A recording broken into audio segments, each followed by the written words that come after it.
இன்றைக்கி நம்ம என்ன படத்தை பற்றி பார்க்க போனோம்னா தொலன் சேக்வரா அந்த படத்தை பற்றி பார்க்க போகிறோம். இந்த படத்தில் பார்த்தீங்கன்னா வச்சுக்கோங்க, ஒரு அரசியல் சார்ந்தது கம்யூனிட்டியை சார்ந்தது நிறைய விஷயங்கள் கொண்டு வந்திருக்காங்க. இதில் வந்து ஒரு பையன் வந்து கீழ் சமூகத்தை சேர்ந்தவன். அவன் வந்து ஒரு ஸ்கூலுக்குள்ளே காலேஜில் போய் படிக்க விட மாட்டாங்க. மேல் சமூகத்தை சேர்ந்தவங்க வந்து இதை வந்து சத்யராஜ் வந்து நீ வந்து மேல் சமூகத்திலலாம் வந்து எதிர்ப்பார், எதிர்த்து எல்லா விதத்துக்கும் சம உரிமை கிடைக்கணும் அப்படின்னு சத்யராஜ் வந்து போராடுவார். அந்த பையனை கொண்டு போய் அந்த காலேஜில் சேர்த்துருவாங்க. சேர்த்ததுக்கப்புறம் பார்த்தீங்கன்னா அந்த பையன் வந்து கிட்டத்தட்ட ஒரு 3-4 வருஷம் படிக்கிறான். அந்த 4 வருஷமே அவனை பாடுபடுத்துவாங்க. இந்த படத்தில் பார்த்தீங்கன்னா அந்த 4ஆம் வருஷம் பார்த்தீங்கன்னா ஃபைட் சீன் வரும். அதுதான் ஃபைட் சீனே கடைசியில். மத்தபடி எல்லா விஷயமே தொந்தரவு பண்ணுறது. சாப்பாட்டுக்கு ஸ்காலர்ஷிப் வாங்கினாவே அந்த காலேஜில் வந்து ஏற்கனவே இருப்பாங்க. ஏன்னா அவங்க மேல் சமூகத்தை சேர்ந்தவங்க. கீழ் சமூகத்தை சேர்ந்தவங்களாம் வந்து பார்த்தீங்கன்னா இந்த பையன் மட்டும் தான் படிப்பான். அந்த பையன் வந்து படித்து முடிச்சு வர்றதுல நீ படித்தா தான் தம்பி, அவங்க அம்மா வந்து ஒரு மோட்டிவேஷன் பண்ணுவாங்க.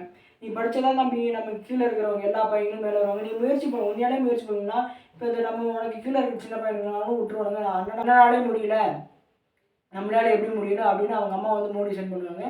அதேமாதிரி ஒரு பொண்ணு அப்படி தான் கீழ் சமூகத்தை சேர்ந்தவங்க பொண்ணு படிப்பாங்க. அந்த பொண்ணை பார்த்தீங்கன்னா கிட்டத்தட்ட இதேமாரி மேலே டாக்டர் படிப்பாங்க. நீலாம் டாக்டர் படிக்கலாமா அப்படின்னு சொல்லிட்டு அவங்களையும் கொண்டுருவாங்க. இதை பார்த்தீங்கன்னா இந்த படத்தில் வந்து அவ்வளோதுக்கு நிறையா இடத்துல வந்து சென்சார் கட் பண்ணியிருக்காங்க. சென்சார் கட் பண்ணனாலேயே பார்த்தீங்கன்னா பாதி படம் வந்து லேக் அடிக்க ஆரம்பிச்சிருச்சு.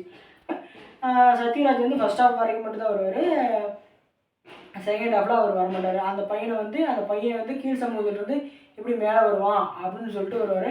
இதில் கூல் சுரேஷை பார்த்தீங்கன்னா அவரும் ஒரு இது பண்ணுவாங்க. அதாவது கீழே ஒரு தொண்டனாக இருப்பார். தொண்டனில் இருந்து ஒரு தலைவராக எப்படி மாறுவார் அப்படின்ட்டு ஒரு இது பண்ணுவாங்க. அதே மாதிரி வந்து மொட்டராஜில் வந்து ஒரு டாக்டராக வருவாங்க. டாக்டராக வந்து அந்த பையனை வந்து காப்பாற்றுவாங்க. லைட்டாக காமெடி இருக்குது. ஃபைட் சீக்வன்ஸு அந்த பையன் மட்டும் தான் போடுவான். இந்த சேக்வரா பார்ட் 1 வந்து மொக்கையாக அடிச்சு வச்சுருக்காங்க. இதில் பார்ட் 2க்கு லீடு கொடுத்துருக்காங்க. என்ன லீடு கொடுத்துருக்காங்க, நல்லா கருத்துள்ள படம் இது, எல்லாருமே பார்க்கலாம். ஆனால் வந்து ஸ்க்ரீன் ப்ளே வந்து அவ்வளோதுக்கு நல்லா இல்லைன்னு சொல்லுவேன். நான் வந்து நம்ம கீழே இருக்கிற சமூகம்லாம் வந்து மேலே வரணும் அப்படின்னு சொல்லி ஒரு இதாக இருக்குது. இதில் வந்து சூப்பரான ஒரு கதைக்களம் தான் என்னை பொறுத்த வரைக்கும். நீங்கள் போய் பார்க்கலாம் கண்டிப்பாக. நீங்கள் சின்ன பிள்ளைங்களுக்குலாம் எடுத்து சொல்லுங்கள், இந்த மாதிரி ஜாதி இல்லை, எல்லாருமே எல்லாருமே சம உரிமை பெற்றவங்க தான். ஜாதின்னு எதுக்கு பிரிக்க ஆரம்பித்தாங்கன்னா இந்த மாதிரி அவங்களுக்குன்னு ஒரு தொழில் இருக்குது, அதுக்காகத்தான் ஒரு ஜாதினே ஒன்று பிரிக்க ஆரம்பித்தாங்க அப்படின்ட்டு போய் உங்கள் பிள்ளைங்களுக்கு சொல்லுங்கள்.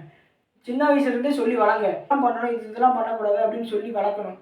அதை தான் இந்த படத்தில் சொல்லியிருக்காங்க. நீங்கள் போய் கண்டிப்பாக பார்க்கலாம். இந்த படத்தை ட்ரை பண்ணுங்கள்.